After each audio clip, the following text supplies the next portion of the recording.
കാട്ടാരി ആക്രമണത്തിൽ 14 കൊല്ലപ്പെട്ടതിന് പിന്നാലെ സുൽത്താൻ ബത്തേരി താലൂക്ക് ആശുപത്രിയിൽ MLA-ക്കെതിരെ പ്രതിഷേധം നടക്കുന്നു. ഗൂഡല്ലൂർ MLA ദ്രാവിഡ മണിക്കെതിരെയാണ് പ്രതിഷേധം. കാളിദാസൻ ദേവദത്തം വയനാട്ടിൽ നിന്ന് ചേരുന്നു കൂടുതൽ വിവരങ്ങളുമായി. കാളിദാസൻ, ഇപ്പോഴത്തെ അവസ്ഥ എന്താണ്? ഈ പ്രതിഷേധം അവിടെ അവസാനിച്ചിട്ടുണ്ടോ? എന്താണ് നാട്ടുകാർ പറയുന്നത്?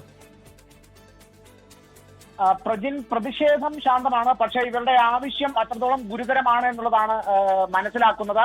അതായത് ഇന്ന് 8 മണിയോടെയാണ് 14-കാരൻ കാട്ടാന ആക്രമണത്തിൽ ഗൂഡല്ലൂർ പാക്കണയിൽ വെച്ച് കൊല്ലപ്പെട്ടത്.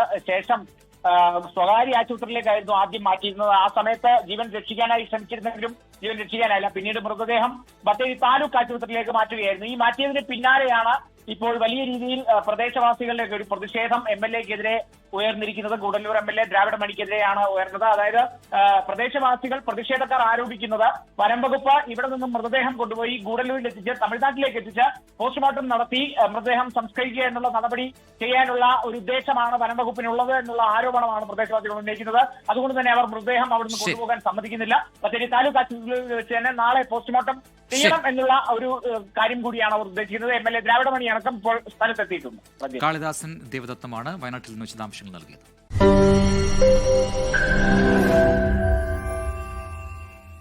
ലോകത്തെവിടെയായാലും ഏത് സമയത്തും 24 വാർത്തകളും ഓഗ്മെന്റഡ് റിയാലിറ്റി പാക്കേജുകളും എക്സ്പ്ലെയിനറുകളും വിശദമായി കാണാൻ ഞങ്ങളുടെ YouTube ചാനൽ നിങ്ങൾക്ക് സബ്സ്ക്രൈബ് ചെയ്യാം.